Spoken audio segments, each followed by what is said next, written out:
Bismillahirrahmanirrahim. Assalamualaikum warahmatullahi wabarakatuh. Alhamdulillahilladzi arsala rasulahu bil huda wa dinil haqq liyuzhirahu 'alad dini kullihi wa kafa billahi shahida. Asyhadu an la ilaha illallah wahdahu la syarikalah wa asyhadu anna Muhammadan 'abduhu wa rasuluhu la nabiyya ba'dah. Allahumma shalli wa sallim ala Sayyidina Muhammad ibn Abdillah wa ala alihi wa ashabihi wa man tabi'ahum bi ihsanin ila yaumil qiyamah, amma ba'd. Jamaah salat zuhur Masjid As-Salam yang dirahmati Allah Subhanahu wa taala.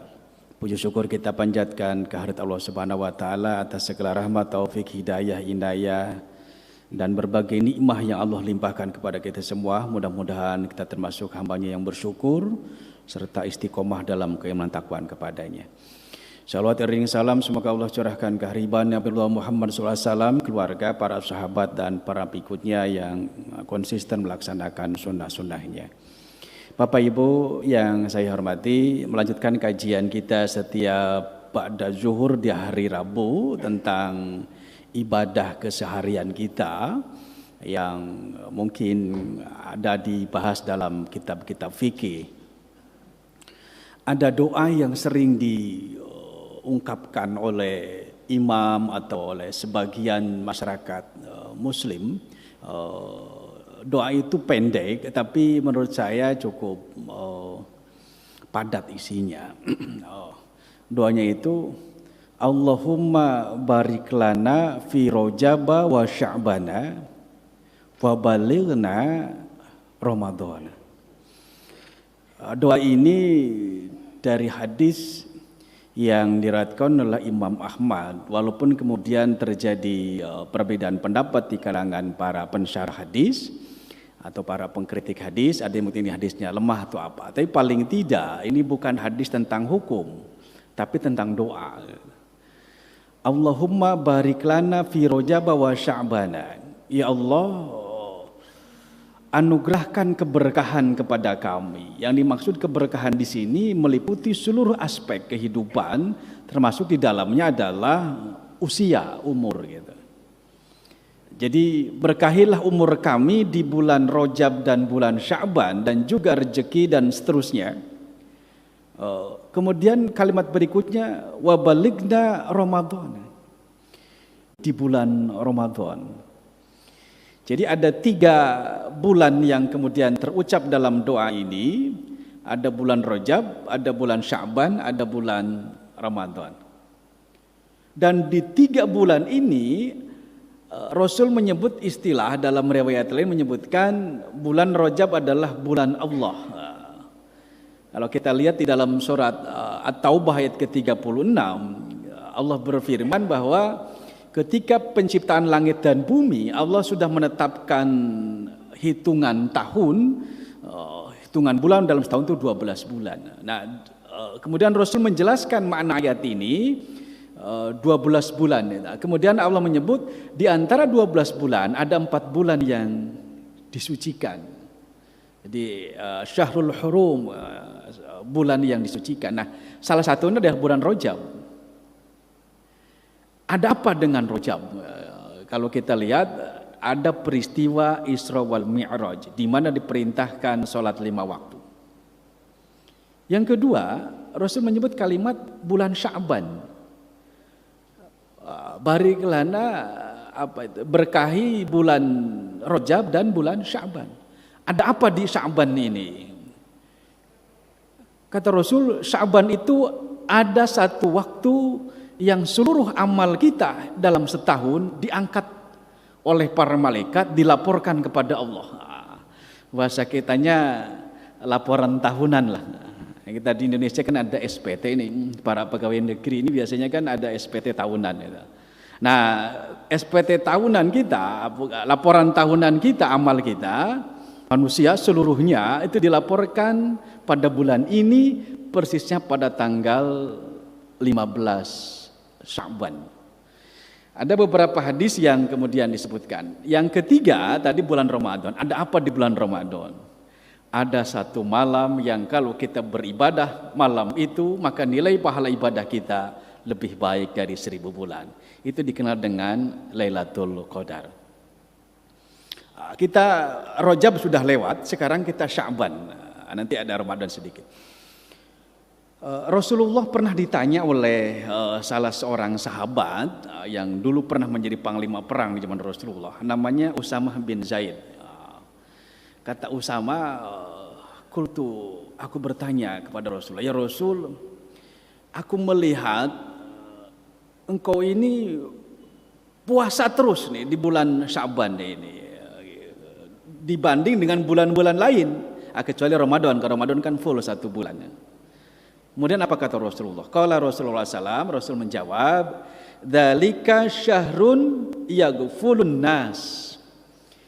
Inilah bulan yang sering diabaikan oleh sebagian besar manusia. Gitu. Anhu baina Rajab wa Ramadan. Bulan ini adalah bulan antara bulan Rajab dan bulan Ramadan. Di tengah-tengah dia, bulan Sya'ban.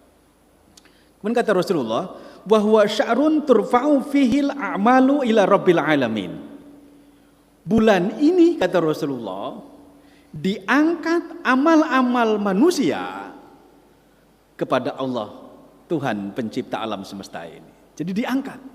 Di kalimatnya Rasulullah, turfa'u fihil a'malu ila rabbil alamin. Diangkat. Siapa yang angkat? Ya tentu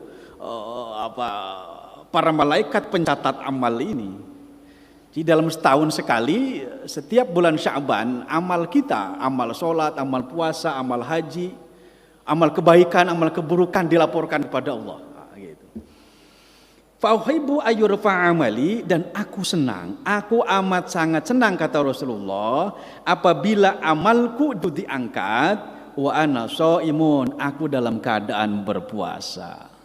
Jadi sehingga Rasulullah di bulan Sya'ban ini banyak melakukan puasa sunnah. Puasa sunnah gitu. Ini hadis diriwayatkan oleh Imam Nasai. Nah, di hadis lain yang dari Imam Bukhari Muslim, sanadnya dari Aisyah radhiyallahu anha, istri beliau sendiri. Aisyah pernah mengatakan gini. An Aisyata ummul mukminin radhiyallahu anha qalat. Dari Aisyah radhiyallahu anha sebagai ibu dari umat yang beriman, karena itulah istri Rasulullah. Dia mengatakan, wa ma ra'aitu Rasulullah sallallahu alaihi wasallam istakmala siyamu syahran qattun ila Ramadan. Tidak aku melihat Rasulullah menyempurnakan puasa penuh 1 bulan kecuali di bulan Ramadan, kata Aisyah. Wa ma ra'aituhu fi syahrin aktsari minhu siyam fi Sya'ban, dan aku pun tidak pernah melihat di bulan-bulan lain Rasulullah melaksanakan puasa sunnah kecuali di bulan Sya'ban. Rawahu Bukhari Muslim. Jadi di sini sudah mendapat gambaran bahwa Rasulullah memperbanyak ibadah di bulan Sya'ban, terutama ibadah puasa. Kenapa? Ya paling tidak Sya'ban itu kan bulan sebelum Ramadan. Kalau kita banyak puasa sunnah di bulan Sya'ban, ya hitung-hitung latihan lah. Sehingga ketika masuk bulan Ramadan gak kaget lagi, karena sudah terbiasa puasa sunnah di bulan Sya'ban. Nah, itu 2 hal. Jadi Rasul melaksanakan puasa banyak sekali, puasa sunnah di bulan Sya'ban, berbeda dengan di bulan-bulan lain. Di bulan lain juga Rasul puasa sunnah, tapi tidak sebanyak di bulan Sya'ban. Ada lagi yang kemudian membuat tradisi masyarakat kita di Indonesia ini. Ini ada yang beberapa hari ini saya banyak mendapat tanyaan tentang bagaimana amaliyah di malam nisfu Sya'ban. Malam nisfu Sya'ban ini insya Allah jatuh pada malam Jumat, ya. Jumat. Jadi Kamisnya kita bisa puasa sunnah Kamis. Nah, maghrib itu masuk bulan Sya'ban. Itu nisfu Sya'ban. Nah, banyak sekali di antara masyarakat kita, baik di Jakarta atau di beberapa daerah lain, melaksanakan, menghidupkan malam nisfu Sya'ban. Ya, silahkan, itu tidak salah. Jadi ada tuntunan dari Rasulullah, silahkan di malam itu lakukan ibadah. Nah, sehingga Rasul tadi menyebutkan, aku amat sangat senang, fa'uhibbu, aku senang gitu, ayyurfa amali, amalku diangkat, wa ana shaimun, aku dalam keadaan beribadah puasa. Boleh nggak misal ibadahnya selain puasa? Boleh. Aku senang ketika amalku diangkat, aku sedang sholat sunnah. Misal. Aku senang ketika amalku diangkat, aku sedang baca Al-Quran, atau sedang zikir, atau sedang berdoa. Intinya di malam nisfu Sya'ban itu kita beribadah. Baik ibadah itu puasa di siang harinya, atau berzikir di malam harinya, atau sholat di malam harinya, atau baca Al-Quran, atau berdoa dan lain sebagainya. Nah, yang sering tradisi di masyarakat kita adalah melakukan sholat. Cuma ini yang harus kita luruskan. Ada beberapa pertanyaan dari jamaah, Pak, apakah ada sholat nisfu Sya'ban? Jadi niatnya usolli sunatan nisfu Sya'ban ya gitu. Nah, mungkin ini membaca dari hadis yang diriwayatkan oleh Imam Ibnu Majah dari Ali bin Abi Thalib. Ali bin Abi Thalib pernah mengatakan seperti ini. An Ali bin Abi Thalib qala, dari Ali bin Abi Thalib, beliau mengatakan, qala Rasulullah SAW pernah mengatakan, idza kanat lailatun nisfi Sya'ban, apabila tiba saatnya malam nisfu Sya'ban, malam ke-15, faqumu lailaha. Nah, di situ kali baca faqumu lailaha, maka dirikanlah sholat pada malam harinya. Wasumu naharoha, dan puasalah pada siang harinya. Dua saja dulu situ dulu, saya berhenti. Faqumu lailaha wasumu naharoha, sholat pada malam harinya, puasa pada siang harinya. Pertanyaannya adalah sholatnya sholat apa? Kan gitu. Tidak harus kemudian setiap kata perintah sholat berkenaan dengan waktu itu diartikan sholatnya sholat waktu itu. Misal, ini kan Pak, karena perintahnya adalah apabila datang bulan malam nisfu Sya'ban, maka sholatlah di malam harinya, berarti sholatnya sholat nisfu Sya'ban. Dan puasa di siang harinya berarti puasa nisfu Sya'ban. Tidak gitu juga dalam memahami teks hadis. Karena ada juga hadis lain, misal contoh ini tentang Ramadan. Rasul pernah mengatakan dalam hadis, ini riwayat Bukhari Muslim, hadisnya sahih ini. Kalau ini hadisnya sebagian besar para pensarah hadis menyebut hadisnya lemah. Rasul dalam hadis yang kuat, hadis sahih, pernah mengatakan gini, man qoma lailatal qadri imanan wahtisaban ghufira lahu ma taqaddama min dzambi. Itu kan terjemahan bahasa Indonesianya, siapa yang sholat pada malam Lailatul Qadar dengan dasar iman dan mengharap ridho Allah, maka dihapus dosa-dosa terdahulu. Pertanyaannya, sholat apa itu? Apa sholat Lailatul Qadar? Tidak seperti itu. Jadi walaupun Rasul menyebut qoma Lailatul Qadri, bukan berarti niatnya usolli sunatan Lailatul Qadri.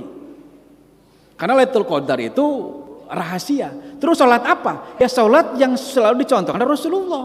Ya sholat tahajud. Kalau Ramadan mungkin sholat hajat atau sholat tarawih sebelumnya.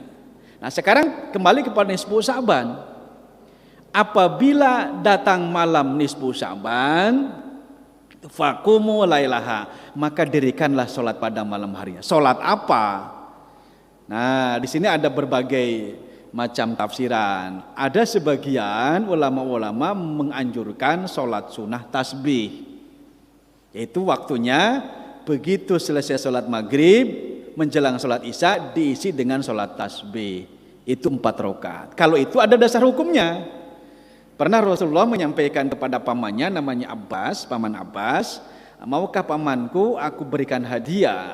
Tentu paman Abbas mau sekali. Apabila kamu mendapatkan hadiah ini, maka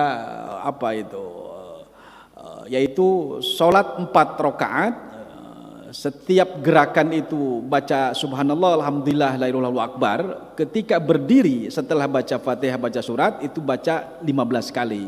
Subhanallah, alhamdulillah, la ilaha illallah akbar. Selebihnya setiap kali gerakan bacanya 10 kali. Jadi 1 rakaat itu totalnya 75 kali tasbih. Berarti kalau 4 rakaat 75 kali 4 itu 300 tasbih. Nah, gitu. Maka paling tidak kata Rasulullah, lakukanlah itu setiap malam Jumat. Kalau enggak sanggup ya sebulan sekali. Kalau enggak sanggup ya setahun sekali. Enggak sanggup juga ya seumur hidup sekali lah. Nah, akhirnya banyak sebagian besar dari para ulama kita menganjurkan, ya sudah kalau gitu di malam nisfu Sya'ban sholat tasbih, yaitu maghrib menjelang isya. Nah, ada lagi, boleh nggak selain sholat? Ya silakan aja baca Al-Quran misal. Gitu. Sehingga ada juga orang yang setelah sholat maghrib mereka ramai-ramai baca Al-Quran, tapi Al-Quran yang sudah populer dihafal oleh mereka itu surat Yasin. Ya silakan saja. Mau surat Yasin, mau surat Al-Waqiah, surat Ar-Rahman, intinya baca Al-Quran. Gitu. Saya mau zikir aja, ya silakan juga zikir. Intinya malam itu beribadah lah. Nah, jadi ibadah juga harus ada contoh dari Rasulullah. Rasulullah dalam beberapa hadis yang populer atau hadis yang sahih tidak mencontohkan sholat nisfu Sya'ban, tapi sholat pada malam nisfu Sya'ban ya. Tapi sholatnya sholat apa? Ya sholat yang sudah dicontohkan Rasulullah. Boleh sholat tahajud, boleh sholat hajat, sholat witir, atau nanti sholat tasbih. Gitu. Puasa ya di siang hari, monggo siang hari puasanya. Gitu. Kebetulan besok malam nisfu Sya'ban itu malam Jumat, berarti puasanya hari Jumat kan gitu. Silakan saja, walaupun kalau tidak ada ilat, tidak ada sebab yang membolehkan, puasa Jumat khusus, hari Jumat khusus, hari Jumat saja itu hukumnya makruh.